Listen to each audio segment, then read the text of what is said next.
Hello students. आज हम class 6 की हिंदी की वसंत पुस्तक में से एक कविता पढ़ेंगे। कविता का नाम है वह चिड़िया जो। इस कविता के कवि हैं केदारनाथ अग्रवाल। ये जो कवि हैं इनका जन्म 1 अप्रैल 1911 को बांदा में हुआ था और ये वकील थे। इन्होंने पढ़ाना बाद में शुरू किया था। तो चलिए आइए कविता पढ़ते हैं।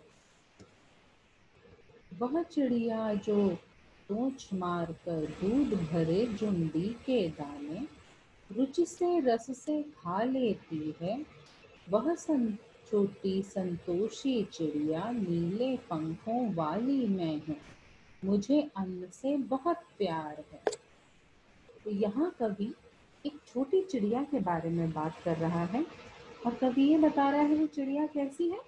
उसके नीले पंख हैं और उसे क्या अच्छा लगता है, दूध भरे जुंडी के दाने। अब जुंडी क्या चीज होती है, ज्वार बाजरा इनकी जो बाली होती है उसे जुंडी बोला गया है।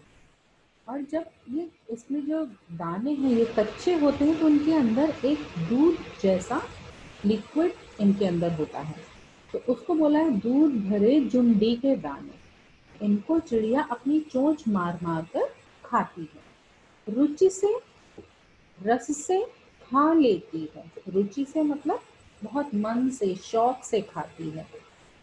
तो इस चिड़िया को, जिस चिड़िया के बारे में कवि बात कर रहा है, उसे ये दूध भरे जुंडी के दाने खाना बहुत पसंद है।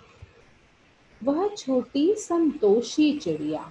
तो कवि ने यहाँ पर चिड़िया को संतोषी बोला है। संतोषी मतलब क्या होता है, संतोषी मतलब किसी चीज में संतोष रखना, मतलब हमें जितना मिला है, हमारे पास जितना है उतने में ही खुश रहना, खुश हो जाना। तो कवि ने इस चिड़िया को संतोषी बोला है। क्यों बोला है, क्योंकि चिड़िया को पूरे दिन में जितना अन्न मिलता था खाने के लिए वो उतने ही में ही खुश हो जाती थी। चाहे उसे कम मिले ज्यादा मिले, जितना मिले, ऐसा नहीं कि कम है तो उदास है, ज्यादा है तो बहुत खुश है। जितना पूरे दिन में उसको अन्न खाने को मिलता था वो उसी में ही खुश हो जाती थी। इसलिए कवि ने चिड़िया को संतोषी बोला है। मुझे अन्न से बहुत प्यार है। कवि बता रहा है कि चिड़िया बोल रही है मुझे अन्न से बहुत प्यार है, मुझे ये अन्न खाना बहुत अच्छा लगता है। आगे बढ़ेंगे। वह चिड़िया जो कंठ खोल कर बूढ़े वन बाबा के खातिर रस उड़ेल कर गा लेती है। वह छोटी मुंह बोली चिड़िया नीले पंखों वाली मैं हूँ। मुझे विजन से बहुत प्यार है। तो यहाँ कवि क्या बता रहे हैं, वह चिड़िया जो कंठ खोलकर, कंठ मतलब गला, गला खोलकर मतलब पूरे ऊंचे स्वर में तेज आवाज में वो गाती है। बूढ़े वन बाबा के खातिर, किसके लिए गाती है, एक बूढ़े वन बाबा बोला है यहाँ कवि ने। अब बूढ़े वन बाबा क्या है, तो वन का मतलब है जंगल। अब जंगल में कवि ने जंगल को बूढ़े बाबा क्यों बोला है। जैसे हमारे जो फैमिली में ओल्ड लोग होते हैं उनको हम बाबा बोलते हैं, ऐसे ही ये जंगल बहुत पुराना है, इसलिए इस जंगल को बूढ़े वन बाबा बोला है। खातिर मतलब जंगल के लिए। तो चिड़िया इस जंगल के लिए गाना गाती है। उसे इस जंगल में जो पेड़ पौधे हैं, जानवर हैं, पक्षी हैं, उनके लिए गाना बहुत अच्छा लगता है। रस उड़ेल कर गा लेती है। रस मतलब, रस से मतलब है यहाँ कवि का कि उसकी आवाज की जो मधुरता है, उसकी जो मीठी आवाज है, वो पूरे मधुर आवाज में जो है जोर से उस जंगल के लिए गाती है। रस उड़ेल कर मतलब रस डाल के, उस गाने में पूरे आवाज की मधुरता का रस डालकर गाती है। वह छोटी मुंह बोली चिड़िया।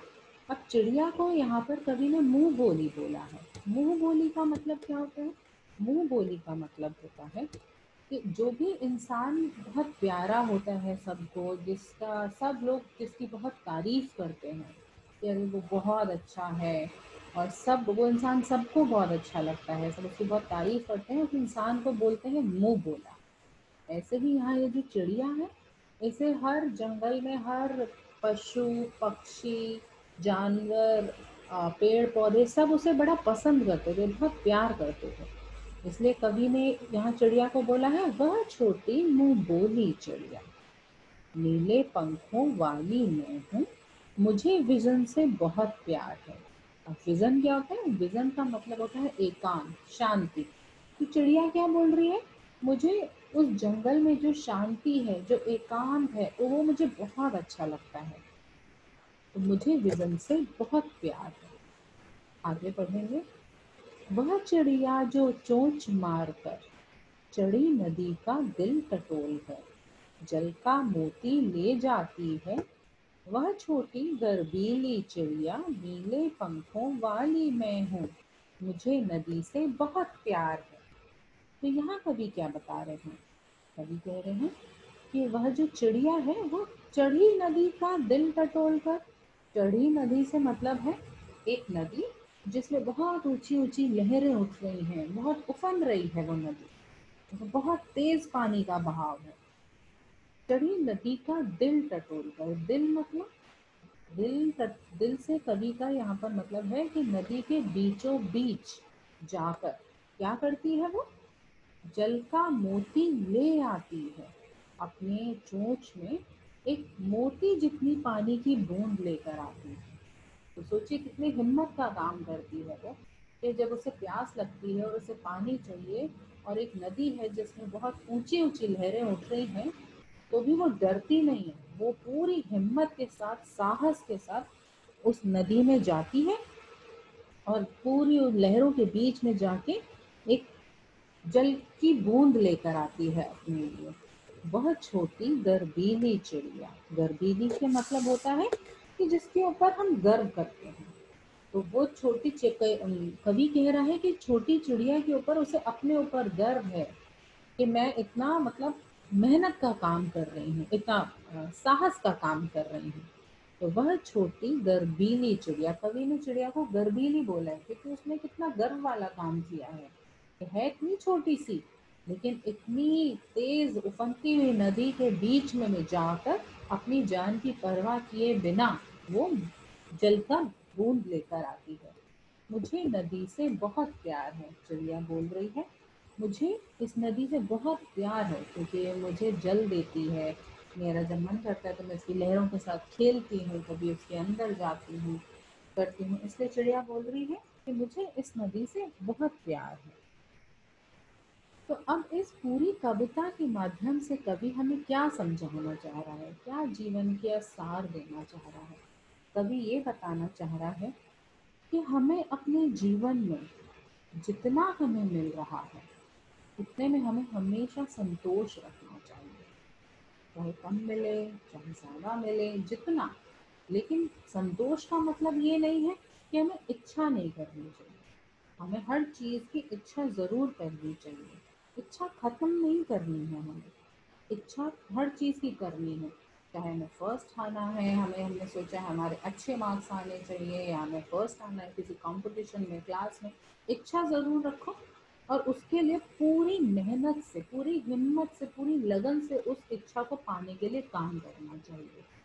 लेकिन आपने पूरा जब अपना 100% दे दिया, उसके बाद आपको जो रिजल्ट मिला है उतने में हमें संतोष रखना चाहिए। ये ये चीज़ है जो कवि हमें इस कविता के माध्यम से बताना चाह रहा है। Thank you.